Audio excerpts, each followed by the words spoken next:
Hello साथियों, आज हम पढ़ेंगे भारतीय न्याय संहिता 2023 आईपीसी 1860। साधारण अपवाद में आईपीसी और भारतीय न्याय संहिता दोनों लेकर के चल रहे हैं। तो धारा 20 है भारतीय न्याय संहिता बीएनएस, धारा 20 बीएनएस भारतीय न्याय संहिता। 7 वर्ष से कम आयु के बालक का कार्य, जो 7 वर्ष से कम आयु का जो बालक रहता है उसके द्वारा जो भी कार्य किया जाता है उसको अपराध नहीं माना जाता है, भले उसके द्वारा विधि द्वारा निषिद्ध कार्य क्यों ना किया गया हो। तो उसका रीजन है क्यों अपराध नहीं माना जाता है। शिशु में आपराधिक मनस्थिति के अभाव के कारण वे अपराध करने में अक्षम होते हैं। पहला रीजन, अपराध के लिए सबसे जरूरी आवश्यक क्या है? मेंसरिया, अपराध करने की मनस्थिति, दुराशय, हेतुक, ये सारी की सारी चीजें एक शिशु में नहीं होती हैं, इसलिए उसके द्वारा विधि विरुद्ध या विधि निषिद्ध कार्य करने पर भी अपराध नहीं माना जाता है। साथ ही साथ उसके लिए जरूरी क्या है? 7 वर्ष की आयु का प्रमाण पत्र आवश्यक है। ऐसा नहीं है कि कहने वर्ष से ये हो जाए कि 7 वर्ष का, उसको प्रमाण भी देना पड़ेगा कि इसकी उम्र 7 वर्ष तक या 7 वर्ष से कम है।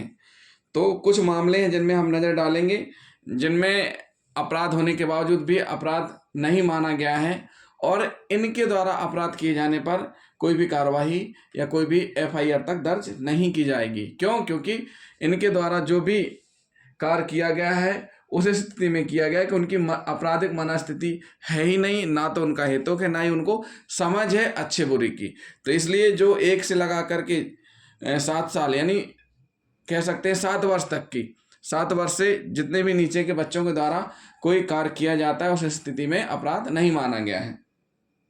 तो आइए हम पढ़ते हैं कुछ जजमेंट। श्याम बहादुर वर्सेस राज। श्याम बहादुर बनाम राज के मामले में 7 साल से कम आयु के बालक को सोने की एक तस्तरी पड़ी मिली। क्या मिली? सोने की एक तस्तरी पड़ी मिली, जिसकी उसने कहीं भी रिपोर्ट नहीं लिखाई, परंतु इसके बावजूद भी उसके विरुद्ध कोई अभियोजन नहीं चलाया जा सकता। मतलब श्याम बहादुर वर्सेस राज्य में एक 7 वर्ष का बालक है, उसको एक सोने की तस्तरी पड़ी मिली और उसने रख ली, उसके बाद उसने कहीं सूचना नहीं दी, लेकिन इसके बावजूद भी उसके खिलाफ अभियोजन नहीं चलाया जा सकता। बाबूसेन वर्सेस सम्राट। बाबूसेन वर्सेस सम्राट के मामले में यह स्पष्ट किया गया है कि धारा 20 के अंतर्गत 7 वर्ष से कम आयु के बच्चे को आपराधिक दायित्व से पूर्ण उन्मुक्त केवल दंड संहिता की धारा 20 के अंतर्गत ही नहीं, अपितु सभी स्थानीय तथा विशिष्ट विधियों के अंतर्गत भी उपलब्ध है।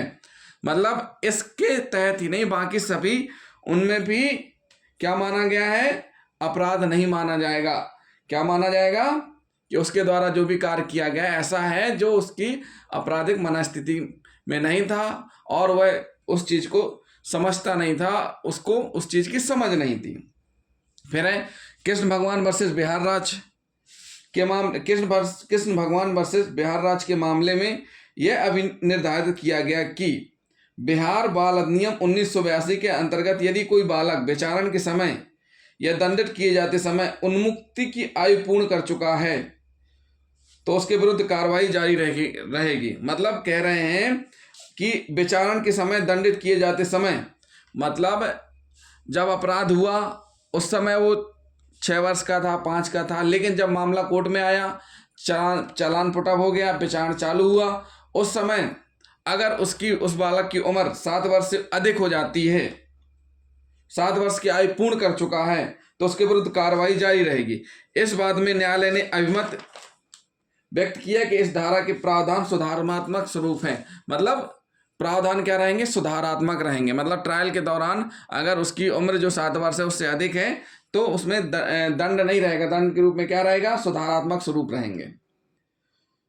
तो ये साथियों क्या हुए? 7 वर्ष से कम आयु के बालक के कार्य को अपराध नहीं माना गया है। अब हम पढ़ेंगे 7 वर्ष से ऊपर किंतु 12 वर्ष से कम आयु के अपरिपक्व समझ के बालक का कार्य। अब इसमें 3 चीजें हैं। कौन कौन सी 3 चीजें हैं? 7 वर्ष से ऊपर पहला, दूसरा 12 वर्ष से कम आयु यानी 7 से 12 के बीच का, तीसरा अपरिपक्व, ये अपरिपक्व समझ के बालक का कार्य। मतलब एक ऐसा बालक जिसकी उम्र 7 वर्ष से अधिक है और 12 वर्ष से कम है और उसके द्वारा कोई भी ऐसा कार्य कर दिया जाता है जो विधि द्वारा निषिद्ध है, लेकिन वह उस कार्य को समझने में अपरिपक्व है, तो उस स्थिति में उसके द्वारा किया गया कार्य अपराध नहीं होगा। तो देखिए, इसको 2 स्टेप में समझिए। 0 से 7 वर्ष तक का कार्य अपराध नहीं माना गया है, हमने बता दिया। 7 वर्ष से 12 वर्ष का कार्य परिपक्व होने पर अपराध है। क्या है? परिपक्वता होने पर अपराध है, अपरिपक्व होने पर अपराध नहीं है। लेकिन यहां पर बालक को, यानी जो भी किशोर है, उसको साबित करना होगा कि अपरिपक्व था, मतलब उसको वहां साबित करना जरूरी है कि अपरिपक्वता की स्थिति में वो कार्य किया गया है। अगर ये साबित नहीं कर पाते हैं तो ऐसी स्थिति में वो माना जाएगा अपराध। तो साथियों, सबसे मेन बात आपको समझा दी हमने। सीधी सी बात है कि जब 7 वर्ष तक का है अपराध नहीं, 7 वर्ष से 12 वर्ष के बीच में है तो क्या हो, अपरिपक्वता साबित किसको करनी पड़ेगी? स्वयं बालक को। अपरिपक्वता क्या है ये हम समझ लेते हैं। बालक द्वारा किए गए कार्य की प्रकृति की समझ, मतलब उसके द्वारा जो कार्य किया गया है कि क्या वह समझ सकता है। दूसरा है, अगर समझता है तो अपराध है, अगर नहीं समझता है तो अपरिपक्वता है। बालक द्वारा किए गए कार्य अच्छा या बुरा है, उसके क्या परिणाम हो सकते हैं? समझ सकता हो तब अपराध होगा। अगर समझ सकता है तब अपराध होगा, अगर समझ नहीं सकता है तो अपराध नहीं होगा। तो इसमें हम कुछ जजमेंट है उनको पढ़ लेते हैं। उल्ला महापात्र वर्सेस सम्राट।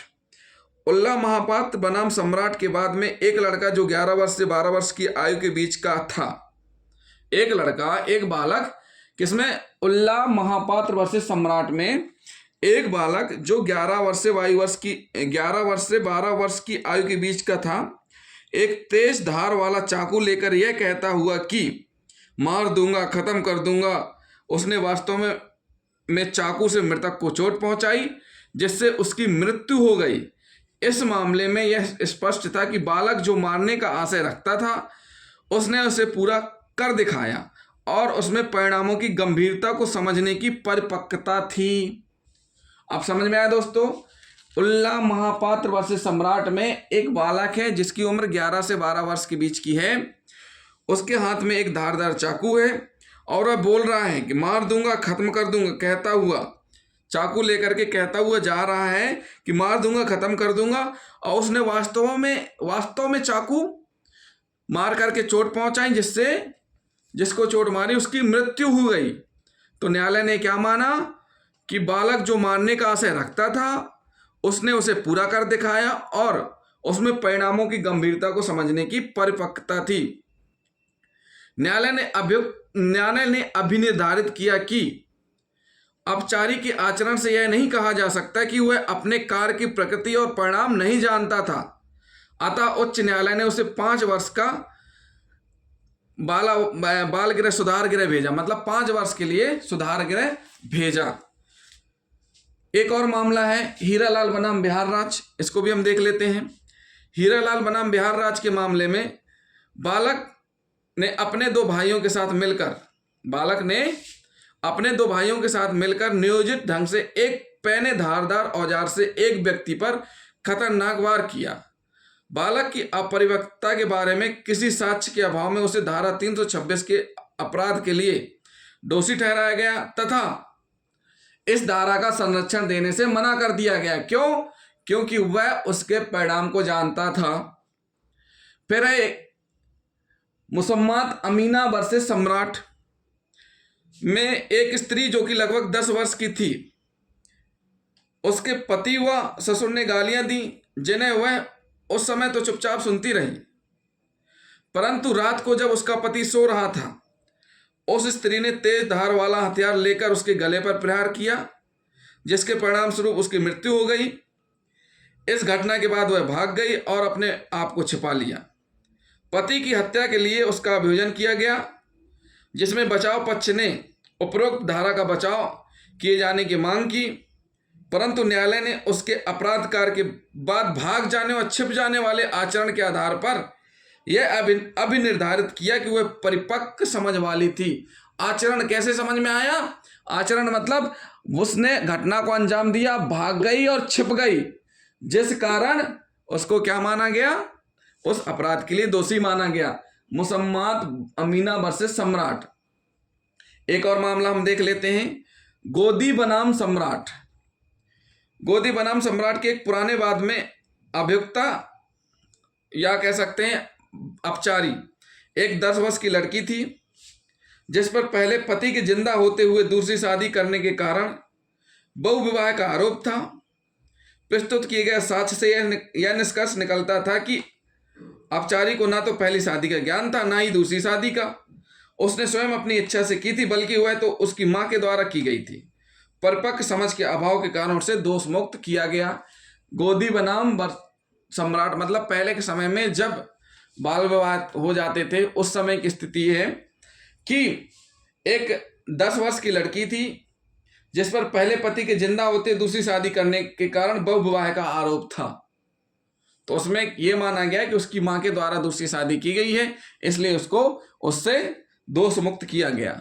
साथियों, इसमें एक चीज और है कि अगर बालक की आचरण प्रकृति इस प्रकार की है जिससे यह साबित हो कि उसके द्वारा अपराध किया गया है, अपचारी द्वारा यह साबित किया जाए कि वह अपने द्वारा किए गए कार्य की प्रकृति और परिणामों को समझने में असमर्थ था, अगर यह साबित किया जाए तो उसको उपरोक्त धारा का लाभ मिलेगा। अगर साबित नहीं किया जाएगा तो नहीं मिलेगा। आचरण मतलब अपराध करने के बाद 2 प्रकार का आचरण होता है, अपराध के पहले और अपराध के बाद में। तो हमने अभी आपको दोस्तों पिछले वीडियो में हमने आपको बताया है आचरण के संबंध में। तो आचरण मतलब अपराध करने के पहले और अपराध करने के बाद। अपराध करने के बाद साक्ष्य को मिटाना, अपराध करने से पहले अपराध को किस प्रकार से करना है, ये सारे के सारे आचरण से संबंधित हमारे वीडियो को आप जरूर देख लें, उससे आपको समझ में आएगा।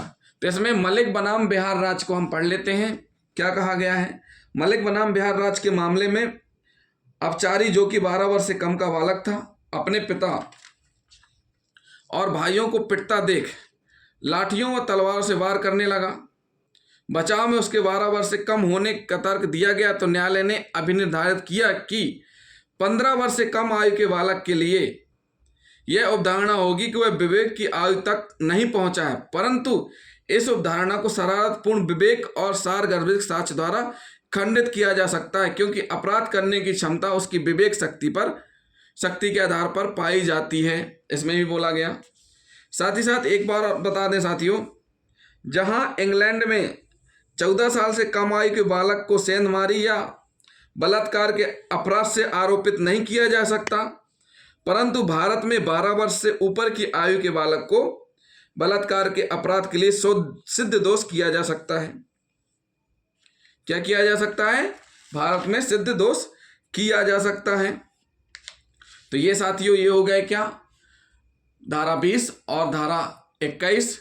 धारा 21 भारतीय न्याय संहिता और आईपीसी में 83, धारा 20 भारतीय न्याय संहिता और आईपीसी में 82। अगले वीडियो में हम आपको विकृत चित्र के बारे में बताएंगे, विकृत चित्र व्यक्ति का कार्य, उसके बारे में हम समझाएंगे। तो साथियों अभी हमने जो आपको परिपक्वता के बारे में समझाया, तो एक बार और समझा देते हैं। परिपक्व का मतलब होता है समझ, अर्थात यदि बालक अपने द्वारा किए गए कार्य की प्रकृति को समझ सकता है, उसके द्वारा किया गया कार्य अच्छा या बुरा है, उसके क्या परिणाम हो सकते हैं, तो उसे इस धारा का फायदा प्रदान नहीं किया जा सकता। इसके विपरीत यदि वह अपने कार्य की प्रकृति को समझने में असमर्थ है तो ही उसे धारा 21 का लाभ मिलेगा, अन्यथा लाभ नहीं मिलेगा। तो जिन साथियों ने अभी तक हमारा चैनल सब्सक्राइब नहीं किया है तो हमारे चैनल को सब्सक्राइब कर लें, वीडियो को लाइक और शेयर करना ना भूलें। थैंक यू दोस्तों।